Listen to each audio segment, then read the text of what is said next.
I don't think that we can ever have peace with my family unless the truth. And the world. There's a lot that I can forgive, but there needs to be conversations in order for reconciliation, and part of that has to be accountability. Oh, honey, you're not even ready for what just happened in Montecito. Sirens were howling, and before we could even blink, Prince Harry was being rushed through those iconic gates. Only this time, it wasn't in a Range Rover with a security detail, it was an ambulance. The Montecito mansion, totally unrecognizable. No candlelit fairy tale here, just the harsh pulse of red and blue lights flickering over trampled hedges and panicked medics. We saw it, him, Harry, limp, lifeless, like some broken doll, lifted onto a gurney as someone screamed for adrenaline and another shouted that the Duke couldn't breathe, his freckled face pale in a way that made us gasp. Within the family, as such, there's a spare and the heir.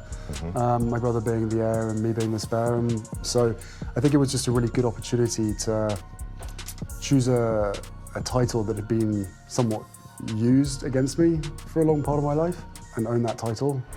But that's not even the worst part. Where is Meghan?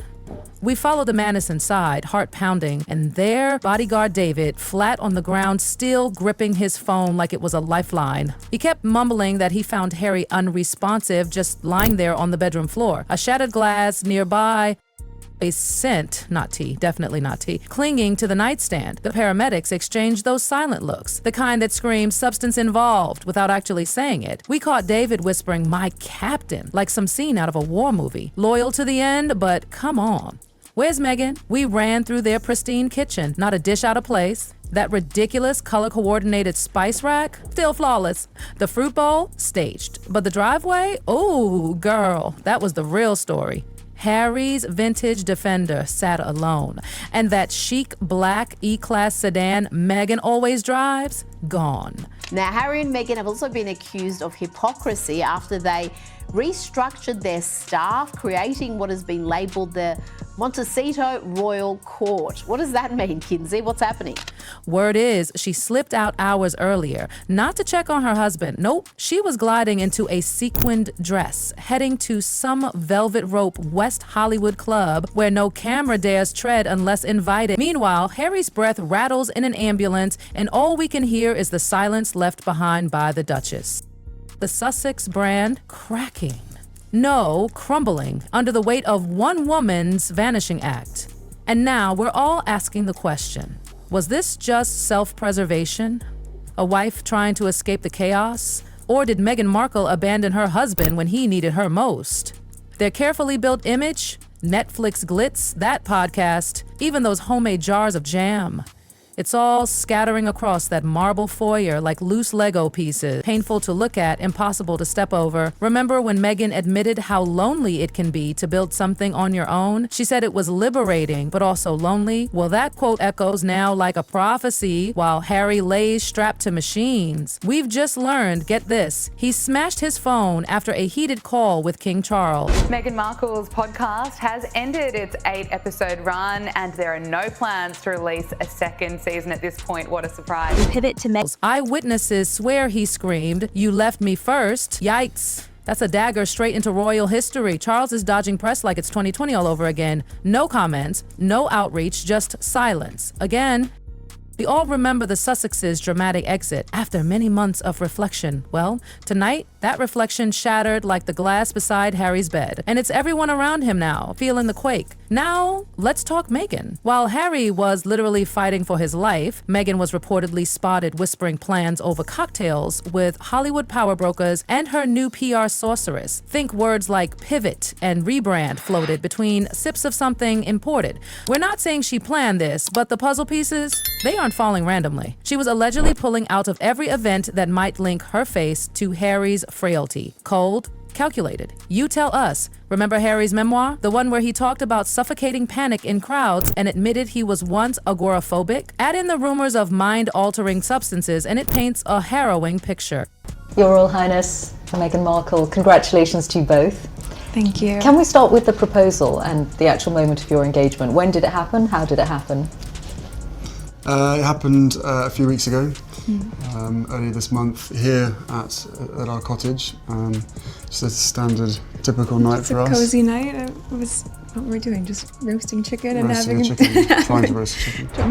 This poor man escaped one royal cage only to find himself trapped in another, this time made of California glass walls and curated self-doubt. Imagine waking up to that citrus grove, wondering if the price of freedom was too steep. Meanwhile, Meghan's out here climbing her entrepreneurial Everest. On her podcast, she sighed we're taught not to talk about money, even while launching luxury collabs that sell out in minutes. Some say she's cashing in, guilt-free. Others, they applaud her ambition. But the gap between those two stories, that's where the Sussex brand lives now. It's not a fairy tale anymore. It's teetering on the edge of Greek tragedy. We've been loitering in hospital corridors, don't judge, tracking every London number that pings Harry's phone, army mates, ex-police aides, even distant royals from Gloucestershire. They're all saying the same thing, come home. Sources say Harry asked about reinstating some royal duties. There was this story that Meghan, had her people approach someone about a divorce book. But I mean, imagine if Meghan left Harry, it would destroy her reputation. She would be eviscerated publicly because she's already slipped into this kind of category on social media, the way that pop culture commentators talk about her.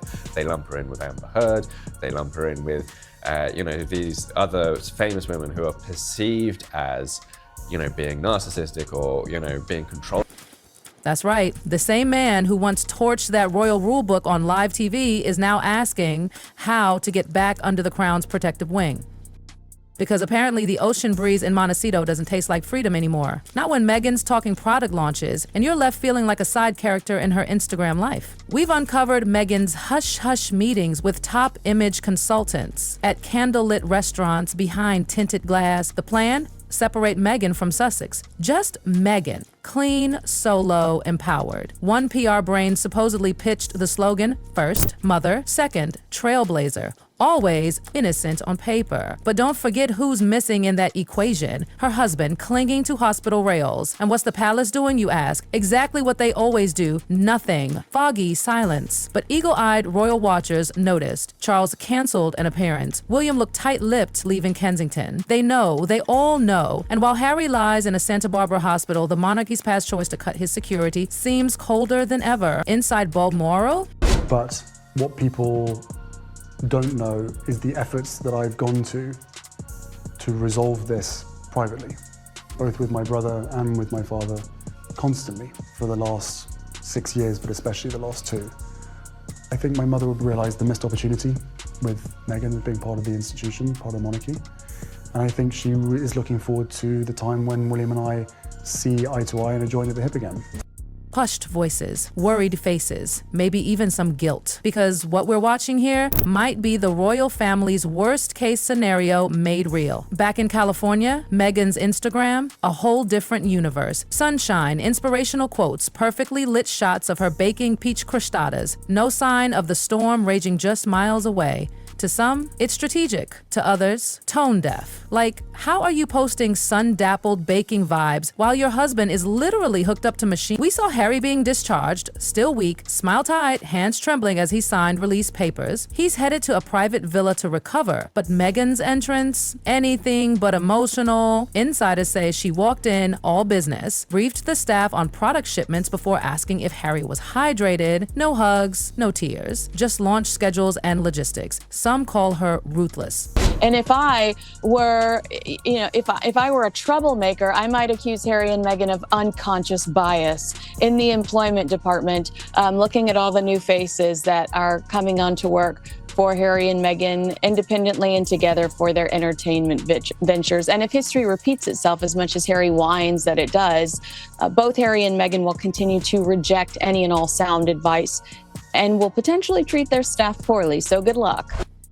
Others say she's just focused. We just keep the camera rolling, because in that flicker between founder and wife, the real truth hides. And now, whispers are growing louder. Nacho, Harry's longtime friend and a few old military pals are trying to assemble a support crew, not just for emotional backup, but to bring Harry back to London, even if just for a mental health reboot. They're saying he needs purpose, not palm trees, like structure, not smoothies. But Meghan reportedly rolling her eyes, reminding everyone that Archie and Lilibet are settled in U.S. schools, and oh yeah, her next brand drop is early 2026. Can't exactly pause for a royal sabbatical, can we? Still, insiders hint she wouldn't mind a family photo op in Windsor if it aligns with product synergy. And Hollywood? Girl, Hollywood is circling like seagulls at a beach bonfire. A redemption documentary? They're drooling over the idea. Harry heals, speaks his truth, makes millions. Meghan's camp is already floating words like transformation, resilience, wellness journey, but Harry's old advisors begging him to steer clear. And working before that, I've never been part of tabloid culture. I've never been in pop culture to that degree and lived relatively quiet life, even though I focused so much on my job. And so that was a really stark difference out of the gate. But and I think we were just hit so hard at the beginning with a lot of mistruths that I made the choice to not read anything. Don't sell your pain, they warn. Don't burn the last bridge back to the crown. But he's caught. His mother's compassion in one ear, Meghan's ambition in the other. And no compass in sight. Meanwhile, Meghan's building her own empire, brick by glossy brick. New staffers every week, a PR director with a 6-figure salary, a lifestyle guru flown in from Denmark, even a Silicon Valley strategist tasked with gentrifying the word influence. Yep, that's real. Historians are howling. The same woman who called royal life suffocating is now recreating a palace of her own, California edition. Her fans calling it the birth of a Duchess dynasty. But the churn? Oh, honey, it's real. 20 staffers gone since 2018. 20. And financially? Whew, let's talk about that. Netflix money, Spotify drama, a $14 million 0-cent mortgage looming like a soap opera plot twist. The private jets her team calls security essentials. Harry, still haunted by wealth optics. He once spoke up for veterans. Well, I'm sure at the onset, both my parents and my close friends were concerned because we got very quickly swept up in a media storm that, as I shared, was not part of my life before that, but they also had never seen me so happy. Now he's side-eyeing camera crews asking for more footage of the kids. He flinches, Meghan negotiates, cameras cut, but that tension very much live. Now let's revisit that infamous call to King Charles. Sources claim Meghan begged Harry to wait so she could prep him with talking points. But Harry, too emotional, too raw. He called anyway, and it did not go well. Palace aides say Charles was deeply rattled. Still, he offered to fund a discreet rehab on one condition: no cameras. And Meghan signs a confidentiality agreement. She refused. Said her brand is about transparency. So no deal. No retreat, no peace. Harry spiraled. I think that, as we've spoken about, this show has completely underperformed. It did not really appear on the Spotify charts. This was, of course, the podcast that she made with Lemonada Media. It's still unclear, actually, about what money has come from this podcast. So originally, when she signed up with Spotify, there was money up front. That deal went south. She signed up with Lemonada. Earned back to late-night video chats with old regiment friends. They sent him videos of rainy English pub nights and William giving a speech. One second, he's laughing. The next, he shuts the laptop, silent. That space between the two brothers used to be a few steps. Now, a galaxy. And let's not forget Meghan's Spotify podcast. Yeah, that didn't quite hit. It barely made the charts. The deal fizzled. And now she's signed with Lemonada Media. The Park Report Tales of Small Joy and Story is now the most new whispers say she's filming a pilot, a solo talk show, no royal titles, just Meghan.